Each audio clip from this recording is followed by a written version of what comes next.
Right now, somewhere in the Kalahari Desert, the sun is going down. And for a group of Jew Hoansi Bushmen, people who still live closer to the ancient human lifestyle than almost anyone else on Earth, the most important part of the day is just beginning.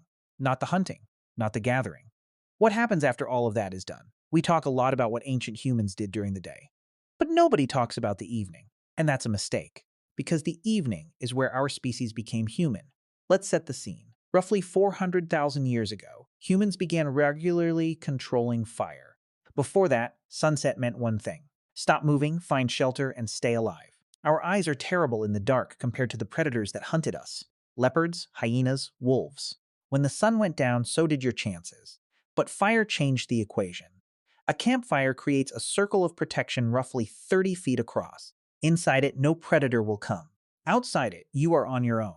That firelit circle became the first safe evening humanity ever had, and they filled it with something no other species had ever done. They told stories.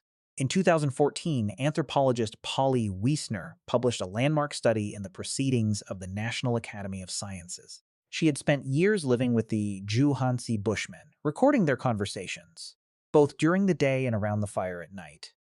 What she found was a clean, sharp divide. During the day, about 80% of conversations were practical. Who's hunting where? Which plants are ready? Which disputes about resources? Standard daytime talk. Work. But the moment the sun dropped and the fire came alive, everything shifted. At night, 81% of conversations became stories: tales of distant places, adventures, myths about the origins of the world, jokes that made the whole camp laugh. Wiesner concluded something remarkable. Stories, together with gifts, were the original social media. The campfire was the original theater, the original school, the original church.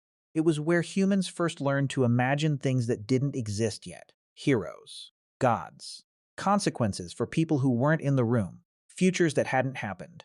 Ending the day around the campfire, where songs, stories, and relationships blossomed, ultimately shaped cultures, and perhaps even helped develop our ability to understand one another, cooperate, and internalize shared values. But stories weren't the only thing happening in that firelit circle. The Sand People of southern Africa, whose lineage traces back to some of the oldest surviving human populations on Earth, had a ritual they performed in the evening that researchers now believe was practiced across the ancient world. It was the trance dance, an indigenous ritual in which a state of altered consciousness was achieved through rhythmic dancing and hyperventilation, used for healing sickness in individuals and healing negative aspects of the community. The whole camp participated. Women sat in a circle, clapping complex rhythms and singing.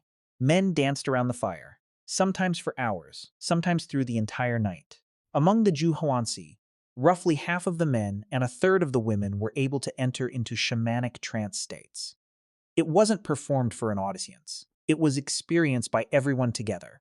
The music, the fire, the bodies in motion, the sweat, all of it working as one organism. Shamans acted as mediators between the human world and the spirit world, using altered states of consciousness, induced through dance, music, or plant substances, to seek guidance, healing, and protection for their communities. The famous rock art of the Sand People in southern Africa's Drakensberg Mountains, some of it thousands of years old, depicts animals and shamanic visions, a direct window into the depth of their spiritual imagination. These were not primitive superstitions. They were the most sophisticated technology ancient humans had for managing grief, trauma, illness, fear, and social tension, all processed together, in the dark, around a fire, through the body. Then the fire began to die down. And this is where it gets strange. Ancient humans did not sleep the way you sleep. For most of human history, sleep was not a single 8-hour block. It was two. Historical references to a first sleep and a second sleep are found in medieval literature, describing people doing creative work or socializing in the middle of the night. Historian Roger Ekirch spent over 2 decades collecting evidence. More than 500 references across prayer books, court records, medical texts, diaries, and literature going back to ancient Greece. All of them describe the same pattern. People went to bed shortly after dark, slept for about 4 hours, then woke naturally for 1 to 2 hours, then returned to sleep until dawn. A Jiwi camp, a hunter-gatherer group in southern Africa, never had an uninterrupted night's sleep. There was always someone awake, adding wood to the household fire, eating a snack, listening to a strange noise in the bush. For this reason, the divisions of the night were almost as important as those of the day. What did people do during that waking window? They prayed and reflected, interpreted their dreams, which were more vivid at that hour than upon waking in the morning. Some visited neighbors, engaged in intimacy. Scholars and poets wrote, "This period of wakefulness was known as the watch, and science confirmed it was not random. The brain exhibits high levels of the pituitary hormone prolactin during this period of nighttime wakefulness, which may contribute to the feeling of peace that many people associate with it." In 1992, psychiatrist Thomas Ware put volunteers in 14 hours of darkness per night for a month, removing all artificial light. Within weeks, every participant settled into the identical pattern: 4 hours of sleep, 1 to 3 hours of quiet wakefulness, then 4 more hours of sleep. Nobody instructed them. Their bodies just did it. This wasn't insomnia. It was a third state of consciousness, not quite sleep, not quite the busyness of day. Something quieter. A space the ancient world protected and we have completely erased. Think about what an ancient evening actually was. The day's work done, food shared, the fire lit. Stories that carried the moral rules of the tribe, told not in a rule book but in a way that made you feel them. Dancing that let you move grief out of your body. Laughter that kept no one person too proud. Then sleep. Then a quiet hour in the dark, to sit with your own mind. Then sleep again, until the sky changed color and it all began once more.